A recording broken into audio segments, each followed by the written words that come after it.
Shedeur Sanders was never supposed to be QB3. Let's just start there. This isn't some journeyman backup or late-round project hoping to hang on through camp. This is Shedeur Sanders, the NFL's pre-packaged breakout star, the son of prime time himself, already rocking the top-selling jersey, trending weekly before he's even played a snap, and practically handpicked by the league's marketing department to headline the next generation of quarterbacks.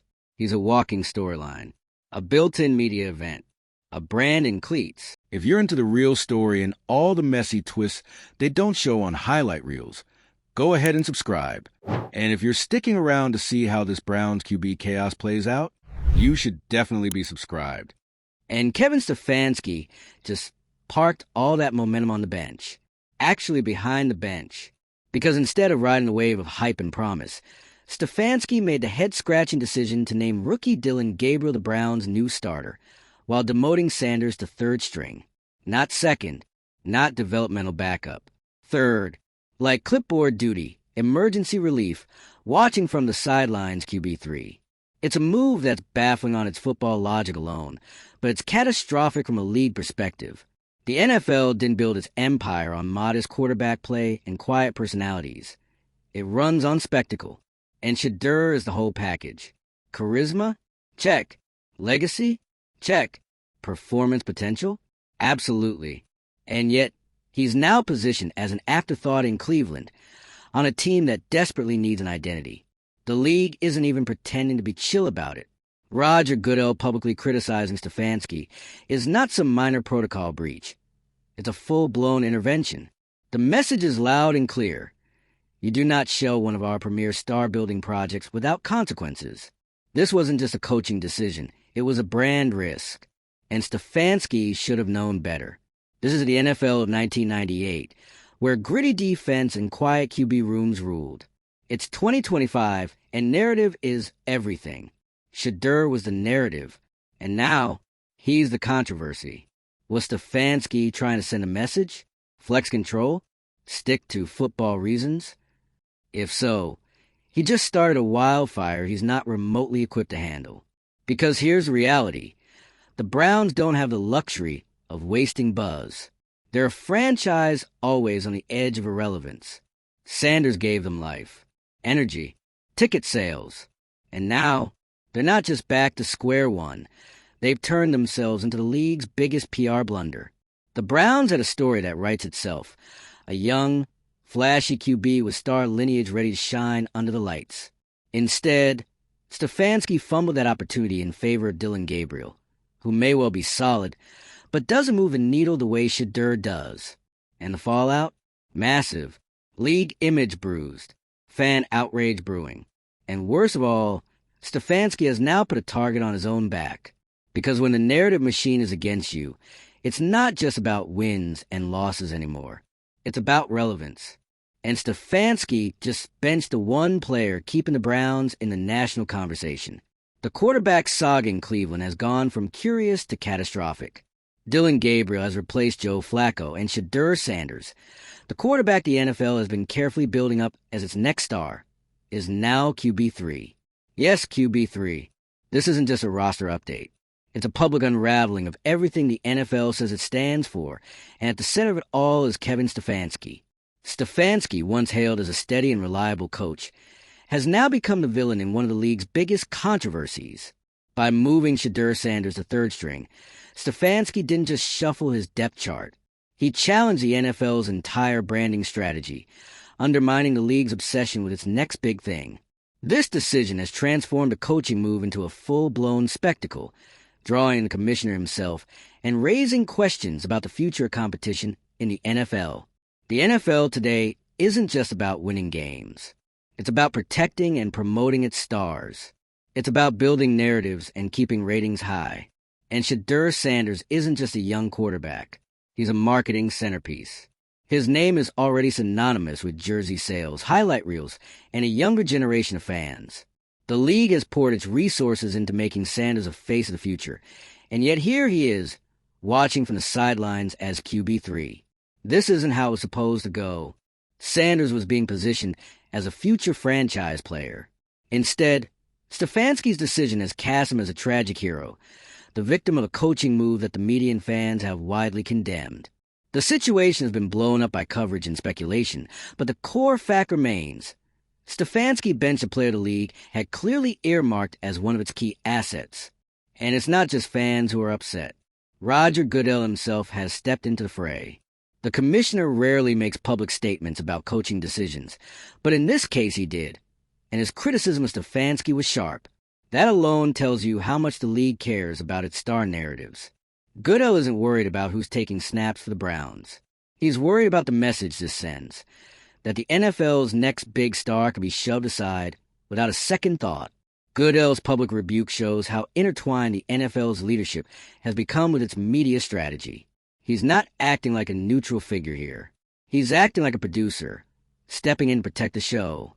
And the show right now is about Shedeur Sanders. Stefanski's decision undermines more than just a marketing plan.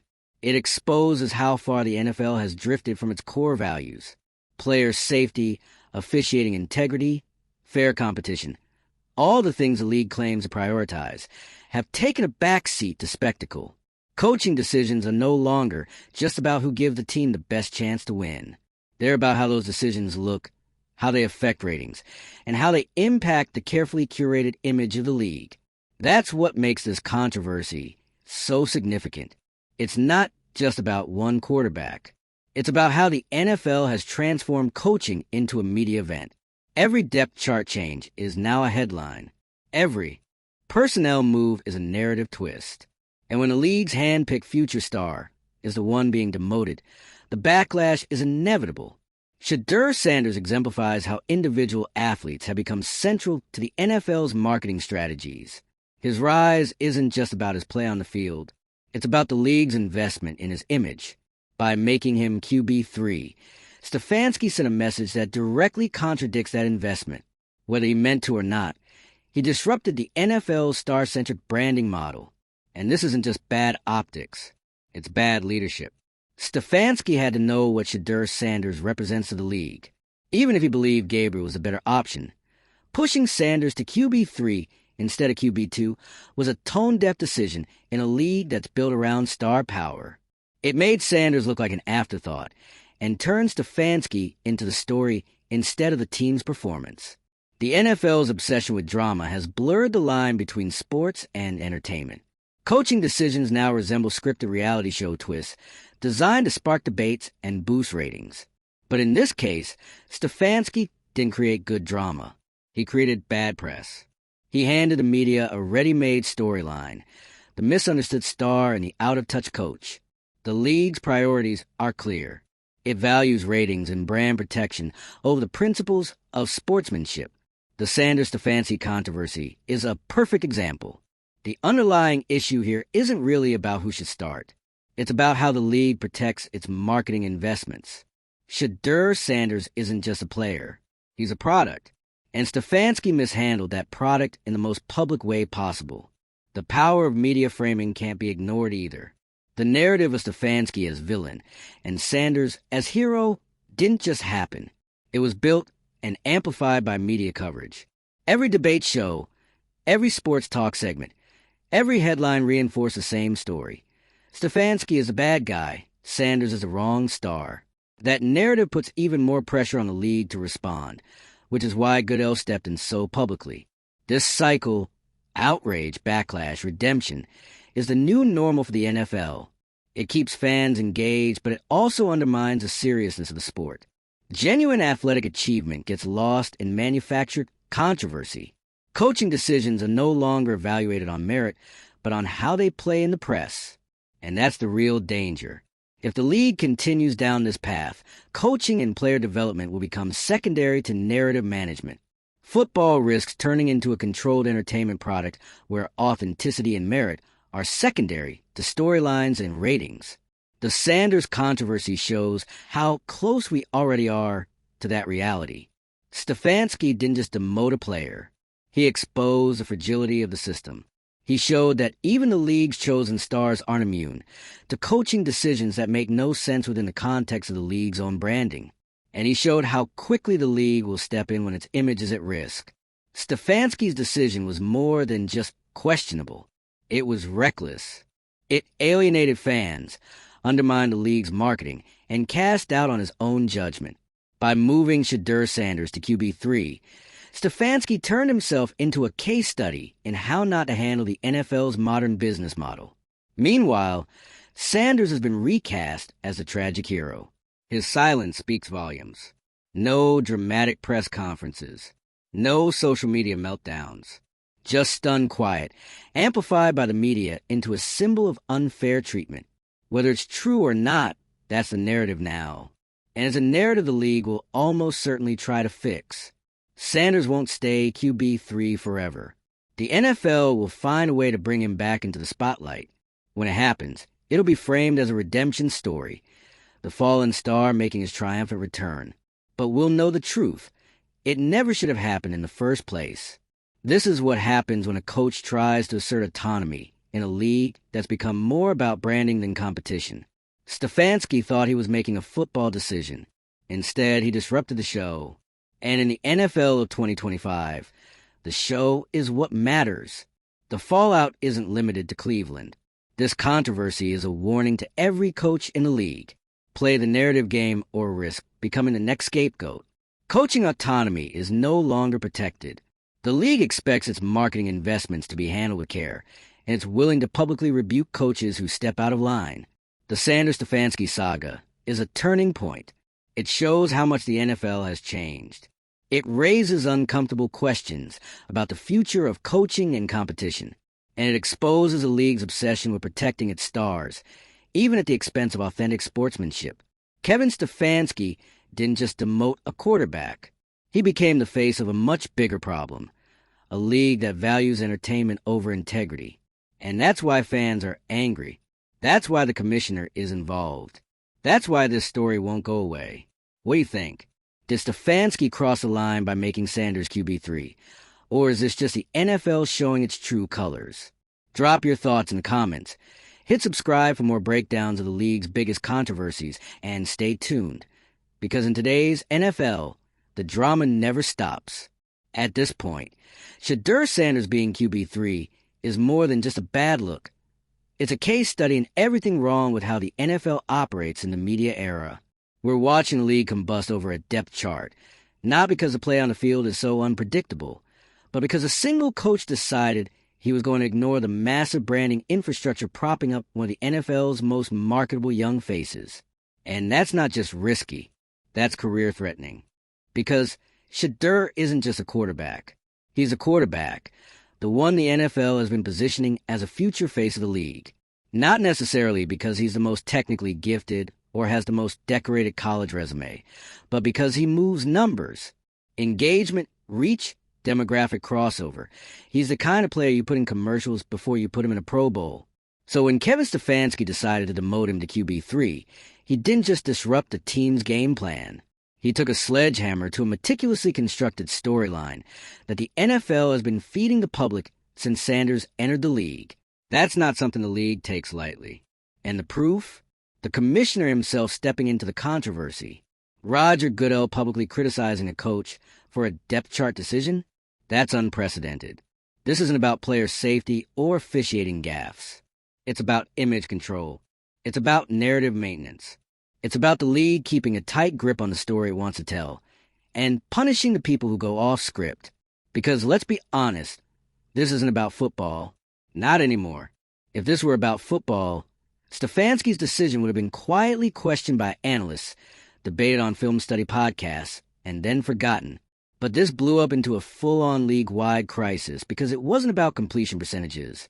It was about symbolism.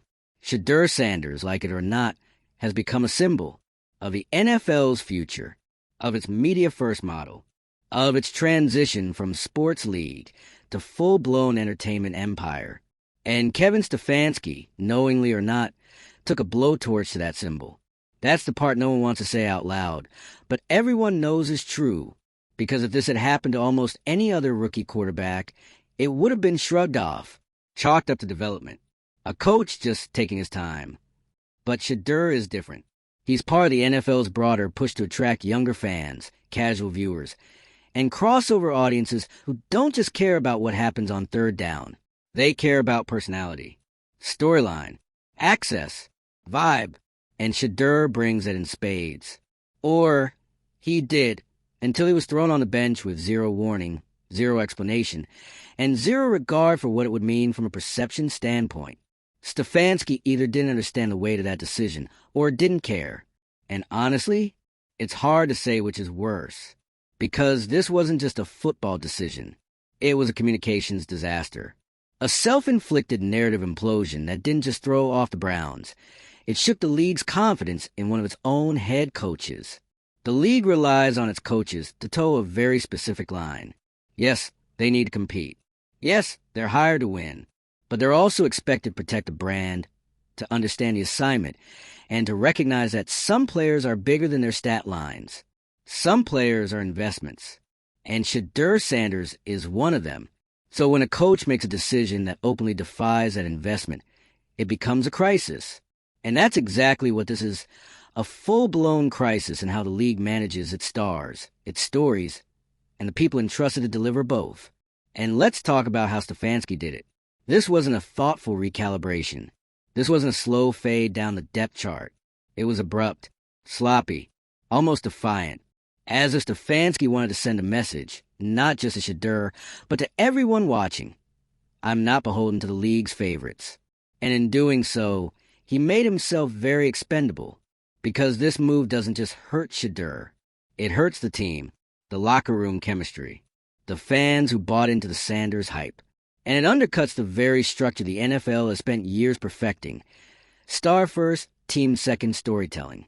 Now we're watching that structure unravel in real time. We're seeing debates on sports talk shows that have nothing to do with football and everything to do with image damage. We're watching as a commissioner, normally allergic to controversy unless he absolutely has to get involved, is suddenly dropping public statements like it's a playoff scandal. We're seeing players across the league start to pay attention. Because if this can happen to Shedeur Sanders, the league's poster child, what does that say about how protected anyone really is? And the irony? Stefanski might have been trying to take the spotlight off the quarterback position, to cool things down, to focus on the basics, to manage a complex situation with too many moving parts. But instead, he turned up the heat everywhere else. He brought the media circus straight to Cleveland's doorstep. And what was the upside? What did he gain? Is Dylan Gabriel really such a game changer that you needed to detonate a months-long PR build around your most visible young talent? Is Joe Flacco's experience so vital that it justifies throwing your rookie star into irrelevance? The answer is no. None of it makes sense on a football level. And that's the most damning part. Because if Stefanski had a solid on-field reason, this entire scandal could have been contained. But there's nothing. No clear performance gap.